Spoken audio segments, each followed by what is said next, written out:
கர்த்தருடைய பரிசுநாம ஸ்தோத்திரம் உண்டாவதாக. நம்ம காலை வேளையில் கூட யாக்கோபு 3ஆம் அதிகாரத்தில் நாவை பற்றி பார்ப்போம். 1ஆம் வசனம், என் சகோதரரே, அதிக ஆக்கினை அடைவோம் என்று அறிந்து உங்களில் அநேகர் போதகராகாதிருப்பீர்களாக என்றார். என்னன்னா போதகராக கூடாதுன்னு இல்லை, ஆகாதிருப்பீர்களாகனா ஏன்னா அதனால் ரொம்ப கஷ்டம். போதகராக இருந்தால் ரொம்ப கஷ்டன்றதை அவர் உணர்த்துறார். நாம் எல்லாரும் அநேக விஷயங்கள் தவறுகிறோம். ஒருவன் சொல் தவறாதவன் ஆனால் அவன் பூர்வ புருஷனும் தன் சரீரம் முழுவதையும் கடிவாளத்தினால் அடக்கிக் கொள்ள குடிவனமாக இருக்கிறான். யார்? பூர்ண புருஷன் தன் சரீரத்தை என்ன செய்வான்? அடக்கிக் கொள்வான். போதகராக இருந்தால் என்ன கஷ்டம் அப்படின்னா, சொல் தவறாமல் இருக்கணும். ஒன்று, ஒரே மனைவியுடையதாக இருக்கணும். 2, எப்போதும் ஆண்டவரை யோசித்து ஆண்டவருக்கு ஏற்ற காரியங்களை தன்னுடைய சபைக்கு போதிக்கணும். நம்ம நிறைய காரியங்கள் இருக்குது போதகரை குறித்து. நிறைய முன்னாடி பின்னாடி வலுவக்கூடாது, கூட்டி குறைச்சி பேசக்கூடாது இல்லையா? நிறைய காரியங்கள் போதகரை குறிச்சிருக்குது. அதனால் போதகராக இருப்பீர்களாக, அதே உங்களுக்கு நல்லது. ஏன்னா ஆக்கினை அதிகம். போதகருக்கு என்னது? ஆண்டவர் நிறைய அடி கொடுப்பார் என் தப்பு செய்தால். அதனால தான் சொல்கிறாரு இது இல்லையா? 3ஆம் அதிகாரத்தில் சொல்லப்படுறது, பூர்ண புருஷன் தன் சரீரம் முழுவதையும் கடிவாளத்தை நான் நடக்கிறான். சரீரம் முழுவதையும் அடைத்துக் கொள்ளுமா. இது குதிரைகள் நமக்கு கீழ்ப்படியும்படிக்கு அவைகளின் வாய்களில் கடிவாளம் போட்டு அவருடைய முழு சரீரத்தில் திருப்பி நடத்துகிறோம் இல்லையா? குதிரைக்கு கடிவாளம் போட்டால் அந்த பக்கம் இந்த பக்கம் திரும்பாது. நமக்கு அந்த மாதிரி கடிவாளம் போடணும் அப்படின்னு சொல்கிறார். போட்டால் நம்ம என்ன செய்ய மாட்டோம்? அந்த பக்கம் இந்த பக்கம் திரும்பி பார்க்காம கர்த்தருடைய வழியில் நேர் வழியாக செய்வோம். அவருடைய பாதையில் ஓடுவோம். கப்பல்களையும் பாருங்கள், அவை மகா பெரியவளாக இருந்தாலும் கடும் காற்றுகளால் அடிபட்டாலும் அவர்கள் இடத்துக்கு அவர் போகும்படி யோசிக்கும் இடம் எதுவோ அவ்விடத்துக்கு நேராக மிகவும் சிறிதான சுக்கானாலே திருப்பப்படும். அவ்வளோ பெரிய கப்பலாக இருக்கலாம், ஆனால் அது சின்ன சுக்கானால தானே தெரியும். அவன் என்ன சொல்கிறானோ அந்த பக்கம் போகிறதுக்கு இந்த சிறிய சுக்கானால தான் முடியும். அதனால தான் திருப்பப்படும். அப்படியே நாவானதும் சிறிய அவயமாக இருந்தாலும் பெருமையானவர்களை பேசும். பார்த்தீங்களா? நாவு எப்படியா? நம்முடைய வாய் எப்படி பேசுமா? பெருமையானதை பேசுமா.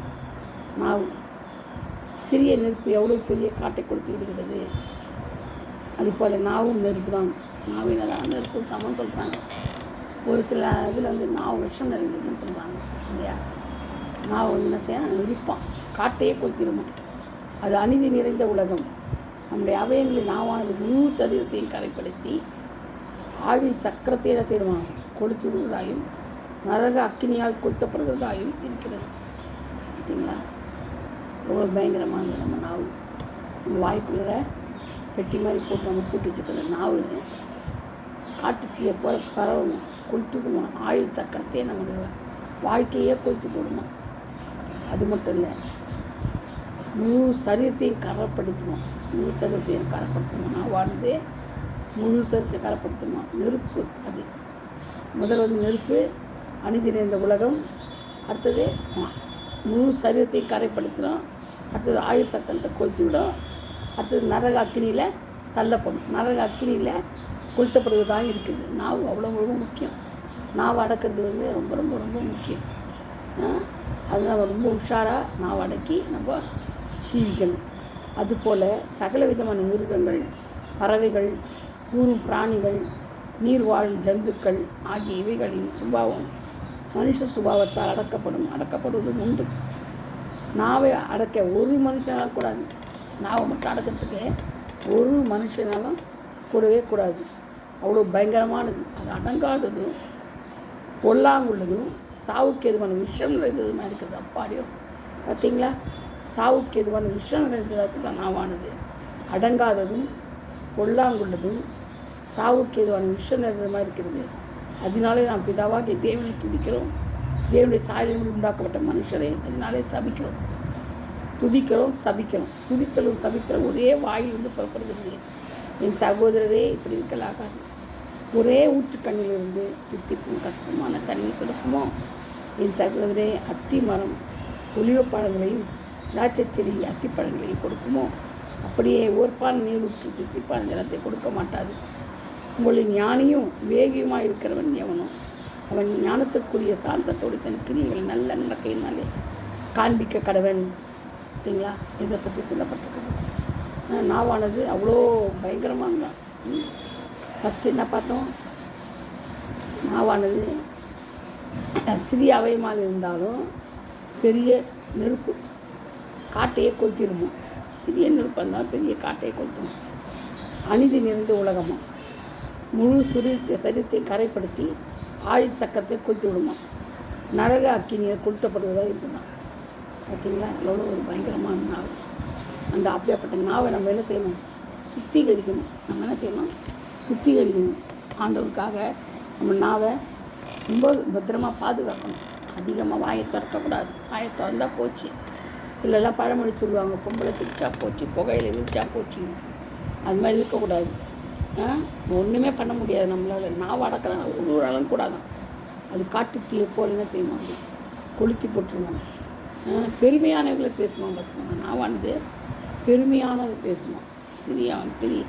சிறிய நெருப்பு பெரிய காட்டையை கொளுத்தி நாவு நெருப்பு தான். அநீதி நிறைந்த உலகம் நம்முடைய அவையங்கள் நாவானது சரீரத்தை கரைப்படுத்தி ஆயுள் சக்கரத்தை கொளுத்து விட்டு நரகத்தை சகல வித முருகங்கள் பறவைகள் ஊரும் பிராணிகள் ஜந்துக்கள் சுவாக அடக்கப்படுவதுண்டு. நாவை அடக்க ஒரு மனுஷனுக்கு கூடாது. அப்படின்னா நான் பொல்லாங்க வருஷங்களும் இல்லை. நம்ம பாருங்கள், அதே வாயால் சபிக்கிறோம், துடிக்கிறோம், ஆண்டவர் துடிக்கிறோம், சபிக்கிறோம். சில சொல்லுவாங்க, சபிக்காதீங்க நம்ம கஷ்டம். அது என்ன சொல்கிறாங்க? சபிக்கல ஆசீர்வாதம்னு சொல்லுவாங்க. அதுவும் கஷ்டம். நம்ம சபிக்காமல் இருக்க முடியாது. அதுவும் கஷ்டம். ஏன் சொல்கிறேன்னா கஷ்டம்னு, நம்ம ரொம்ப உச்ச கோவத்தில் நம்மளை கொண்டு போயிடுவாங்க. உச்ச கோவத்தில் நம்மளை கொண்டு போனோடனே நம்ம என்ன செய்யணும்? உச்ச கோவத்துக்கு போன உடனே நம்மளே என்ன செய்வோம்? நாம் என்ன செய்வோம்? நம்மளே விருத்து போய் டக்குன்னு நான் பெரிய பசுத்தமாக டக்குன்னு நம்ம நாள் என்ன செய்யணும்? கட்டை விட்டுட்டு டால் சபிக்க ஆரம்பிச்சிடும். அதை அடக்கவே முடியாது. நான் அடக்கவே முடியாது. ஏன்னா நம்மளை உச்ச கட்டத்துக்கு அவங்க கொண்டு போவாங்க. நம்ம கோவப்படுத்துவாங்க, எரிச்சலை மூட்டுவாங்க. நம்ம எவ்வளோ தான் பசுத்தமாக இருந்தாலும் சரி, எவ்வளோ தான் அடக்க ஒடுக்கமாக இருந்தாலும் சரி, வாயை திறக்கக்கூடாதுன்னு நீங்கள் பிரதிஷ்டை பண்ணாலும் சரி, அவங்க திறக்கிற வரையிலும் விட மாட்டாங்க. வாயை திறந்து நீங்கள் சபிக்கிற வரையிலும் விட மாட்டாங்க. அப்படி என்ன இருக்கிறிய சத்துருக்கிறிய சாசிக்கிறிய இருந்தால் தான் இந்த மாதிரிலாம் நடக்கும். இல்லைன்னா நடக்காது. இது ஒரு பிசாசுக்கிறிய. எப்படியாவது நம்மளை எழுத்தாக நினைக்கிறோம். அதனால் நம்ம எப்படியாவது பட்சத்துக்கு வந்தால் கூட நம்மளை நாசப்படுத்துகிறோம். இந்த வாயிலிருந்து ஆண்டவர் துடிக்கணும். 1/2 மணி நேரம் 1 மணி நேரம் துடிக்கும். மணிக்கணக்காக துடிக்கும், மணிக்கணக்காக பாடுவோம், மணிக்கணக்காக துடிக்கும். அதே வாயால் என்ன செய்யணும்? சபிக்கணும். மற்றவங்களை திட்டுறோம், கேவலமாக திட்டுறோம். உண்மை தானே? மாம்சம் தான் நம்புகிறோம். மாம்சம் தானே நமக்கு எப்படி இருக்கும்? கவலையாக இருக்காதா? கோபம் வராதா? நம்ம என்ன வானத்தை துடிச்சிட்டோம். தேவத்துக்கு நம்புகிறோம். ஆண்டவரை நம்பி மண்ணினால் உருவாக்கப்பட்ட மண். நம்ம ஒரு மண், களிமண். அப்போ இந்த களிமண்ணுக்கும் கோவம் வருது. நம்ம நினைக்கிறோம். ஆனால் அந்த சிலர் சபிக்கோடைய ஆசீர்வதிங்க. இல்லைங்களா? சிலர் சொல்லுவாங்க, அவர் கடவுளுங்க, அவரை சபிக்கிற ஆசீர்வதிப்பார், சபிக்காமல் இருப்பார், இதெல்லாம் பண்ணுவார். நம்மளால முடியுமா? அதெல்லாம் முடியாதுங்க. நம்மளால் சபிக்காமல் இருக்க முடியாது. சத்தியம் தான் நம்மளால் நிம்மதியாக இருக்க முடியும். அவன் சொல்கிறானே பதிலுக்கு நம்ம என்ன செய்யணும்? சொல்லணும். சொல்லாத தூக்கம் வராதுங்க. கேட்டாலே இப்படியே நம்ம உருகி போயிடுவோம். அதை விட நான் திட்டிடலாம் நிம்மதியாக, நான் சாபத்தை விட்டுடலாம், நம்ம நிம்மதியாக இருக்கலாம் நம்ம நினைப்போம். ஆனால் ஆண்டோடைய அன்பு பாருங்கள். ஆண்டவர் என்ன சொல்கிறாரு? நாவை அடக்கணும். அது ஒரு நெருப்பு, ஒரு விஷயம். அதுக்கு இப்போ வாய்ஸ் நெருப்பில் கொளுத்து போட்டுருணும். அதனால் நாவை என்ன செய்யணும்? அடக்கணும். பாய்சன் அன்றைக்கி என்ன செய்யணும்? சொல்லுவாங்க, அடக்கி வாசிக்கணும். இதுதான் வாய் அடக்கி, நாவை அடக்கி நான் பேசக்கூடாது. நீ திட்டு கசப்பு ஒரே கீழே வராது. நம்ம ஆண்டவர் கண்ணு கொடுக்கலாம் இருக்கணும். ஆண்டவர் எப்படி இருந்தாலும் அதே போல் தான் நம்மளும் அடிச்சு உள்ள பின்பற்றி இருக்கணும். மற்றவங்களை சபிக்கக்கூடாது, ஆசீர்வதிக்கணும். சபிக்குள்ளே ஆசீர்வதிக்கிறார், சத்துரு சிநேகிக்கிறார். அதெல்லாம் என்னது? அதெல்லாம் உண்மை. ஆண்டவர் செய்ததெல்லாம் செய்யாமல் சொல்லல. ஆண்டவர் எல்லாமே நான் செய்ததை தான் சொல்லியிருக்கிறார். அவர் எப்படி நடந்தாரோ அதே மாதிரி நம்மளை நடத்தி கொண்டு போகிறதுக்கு தான் அவர் விரும்புகிறாரு, செஞ்சுக்கிட்டு இருக்கிறாரு. அதை தான் செய்கிறாரு ஒழிய அவர் இன்னும் நம்மளை அவர் மாதிரி தான் நடக்க சொல்கிறார் ஒழிய வர மாதிரி எல்லாம் நடக்க சொல்லலை. கஷ்டமானது நம்ம கொடுக்கல. அவர் எதை செய்தாரோ, எப்படி நடந்தாரோ, எப்படி பேசினாரோ அதெல்லாம் தான் செய்ய சொன்னார். அப்போது அடையாளம் செய்த தேவன் என்னை காட்டிலும் நீங்கள் அதிகமாக செய்யுங்க சொல்கிறாரு இல்லையா?